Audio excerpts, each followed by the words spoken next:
साथियों, आपके अपने चैनल श्रेष्ठ धर्म गंगा में आपका स्वागत है। अधिक मास की परम एकादशी पर भगवान विष्णु की पूजा का विशेष महत्व होता है। इस दिन भगवान विष्णु की पूजा करने से सुख समृद्धि आती है। मान्यता है कि इस एकादशी का व्रत करने से घर में सौभाग्य और समृद्धि आती है। हिंदू पंचांग के अनुसार अधिक मास के कृष्ण पक्ष की परमा एकादशी तिथि शुक्रवार 11 अगस्त को सुबह 5:06 पर आरंभ होगी और 12 अगस्त को सुबह 6:31 पर इसका समापन होगा। पूजा और पारण का समय क्या होगा, आइए हम जानते हैं। परमा एकादशी पर पूजा का शुभ मुहूर्त शनिवार 12 अगस्त को सुबह 7:28 से लेकर सुबह 9:07 तक रहेगा, जबकि परमा एकादशी का व्रत पारण 13 अगस्त को सुबह 5:49 से सुबह 8:19 तक किया जाएगा।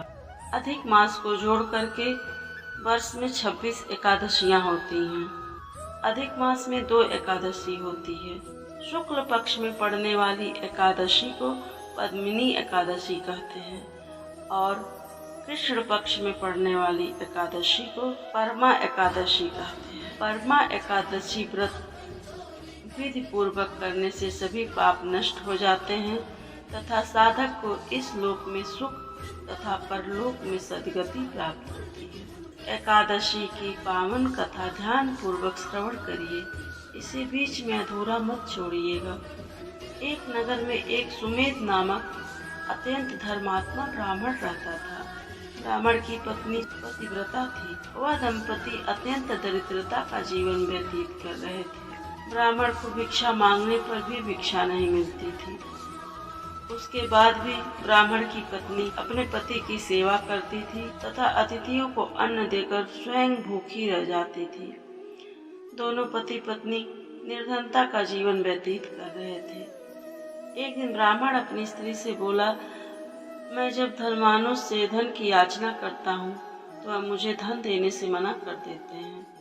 यदि तुम कहो तो मैं परदेश जाकर कुछ काम कर लूँ। ब्राह्मण की पत्नी कहती है, हे स्वामी, मैं आपकी दासी हूँ, कृपा कर आप कहीं न जाएं। जो हमारे भाग्य में होगा वही हमें प्राप्त होगा। पत्नी की सलाह मानकर ब्राह्मण परदेश नहीं गया। इसी प्रकार समय बीतता रहा। एक बार एक ऋषि वहां आए। ऋषि को देखकर ब्राह्मण और उसकी पत्नी ने उन्हें प्रणाम किया और बोले, हे महात्मा, आज हम धन्य हो गए। आपके दर्शन से हमारा जीवन सफल हुआ है।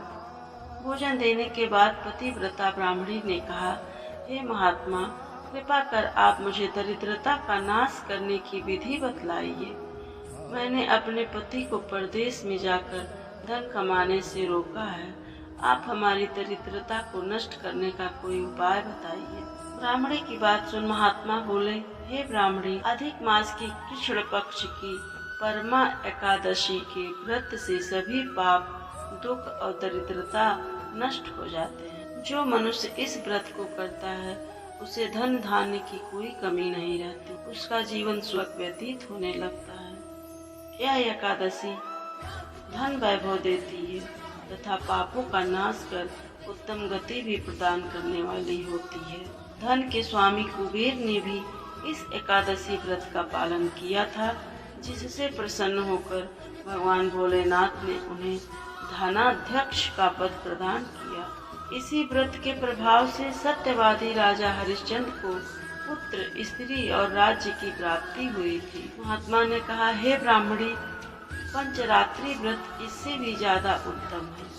परमा एकादशी के दिन प्रातः काल नित्य कर्म से निवृत्त होकर नियम पूर्वक पंचरात्रि व्रत आरंभ करो। जो मनुष्य 5 दिन तक निर्जल व्रत करते हैं वे अपने माता पिता और स्त्री सहित स्वर्गलोक हो जाते हैं। जो मनुष्य 5 दिन तक संध्या को भोजन करते हैं वे स्वर्ग को जाते हैं। जो मनुष्य स्नान करके 5 दिन तक ब्राह्मणों को भोजन कराते हैं वे समस्त संसार को भोजन कराने का फल पाते हैं। जो मनुष्य इस व्रत में अश्वदान करते हैं उन्हें तीनों लोकों को दान करने का फल मिलता है।